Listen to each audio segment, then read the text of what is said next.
राजीव आपके पास आ रही हूँ। राजीव, क्योंकि अब हम लास्ट 15 डेज में हम पहुंच चुके हैं, ये आखिरी के 15 दिन कितने क्रूशियल होंगे जिसमें तमाम स्टार प्रचारक मैदान में उतरते नजर आएंगे। खुद योगी आदित्यनाथ एक बार फिर चुनावी मैदान में होंगे दिल्ली में, जहां उनके आने से पहले ही बटेंगे तो कटेंगे के पोस्टर भी, जहां उनकी चुनावी रैलियां होनी है, वहां नजर आने लगे हैं। वो कितना इस स्टेज को चेंज करने में सफल साबित होंगे।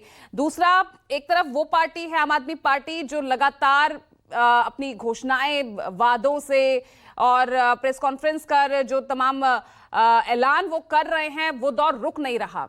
दूसरी तरफ बीजेपी है, अपने 27 सालों का वनवास खत्म करने की कोशिश में है, अपने संकल्प पत्र को ही 3 भागों में बांटने पर मजबूर हो जाती है। और इस बीच वो कांग्रेस जो इस वक्त अपने अस्तित्व की, अपनी वजूद की लड़ाई लड़ रही है, शीश महल राजमहल के इस विवाद में अब गरीबों के घर पर वो सक्रिय होती नजर आ रही है।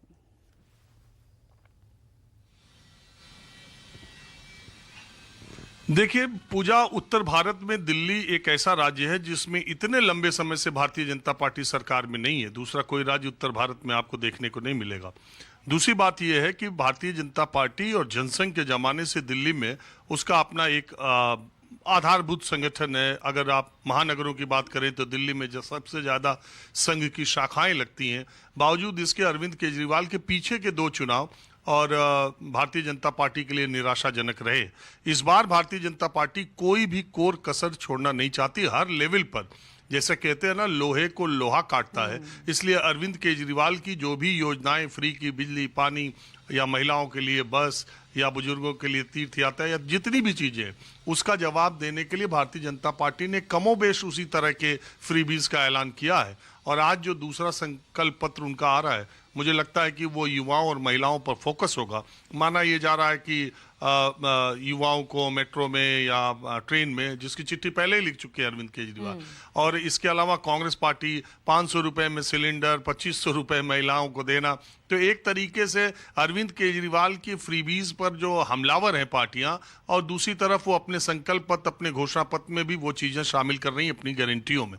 सवाल उठता है कि 10 साल के पूर्ण बहुमत की अरविंद केजरीवाल की दिल्ली सरकार ने, आप देखिए महाराष्ट्र के चुनाव नतीजे आने के बाद से लगातार अरविंद केजरीवाल रोज करीब 12 बजे प्रेस कॉन्फ्रेंस करके कुछ नई योजनाएं, समाज का कोई वर्ग ऐसा नहीं है जिसको लुभाने के लिए नई योजनाओं की घोषणा नहीं करते। और मुझे तो लगता है कई बार हम लोग तो भूल ही गए कि उन्होंने कितने वायदे किए हैं, इतने ज्यादा किए हैं कि याद नहीं आता है। पता नहीं अरविंद केजरीवाल को याद है कि नहीं कि वो कितना रोज एक नई चीजें लेके सामने आ रहे हैं। 10 साल के शासन के बाद वो कहते हैं कि सीवर का काम पूरा नहीं हुआ। 10 साल के शासन के बाद वो कहते हैं कि अभी मुझे पता चला है ये परेशानियां हैं, सफाई कर्मचारियों को घर देने की जरूरत है। तमाम चीजों को वो खुद ही एक्सेप्ट भी कर रहे हैं कि 10 साल में क्या वो नहीं कर पाए। कुल मिला के सवाल अरविंद केजरीवाल की 10 साल की सरकार पर है, और भारतीय जनता पार्टी तमाम भ्रष्टाचार के आरोपों और उनके कथनी और करनी के अंतर को उजागर करके उनके जो कमजोर नस है उसको दबाने का काम कर रही है।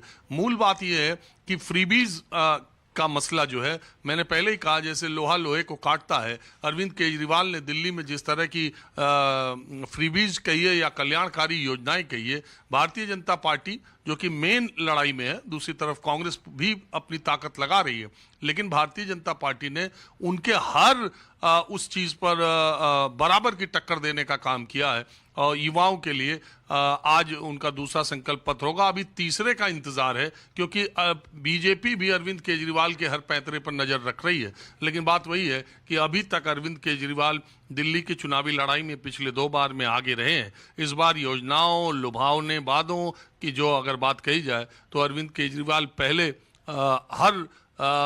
हर मामले में पहले वो घोषणा करते चले जा रहे हैं, और भारतीय जनता पार्टी उसकी तोड़ के तौर पे सामने आ रही है। निश्चित तौर पे पिछले 2 चुनाव से ये ज्यादा कठिन चुनाव अरविंद केजरीवाल के लिए है, और भारतीय जनता पार्टी निश्चित तौर पर पिछले 2 चुनाव से ज्यादा इस बार आक्रामक है दिल्ली में।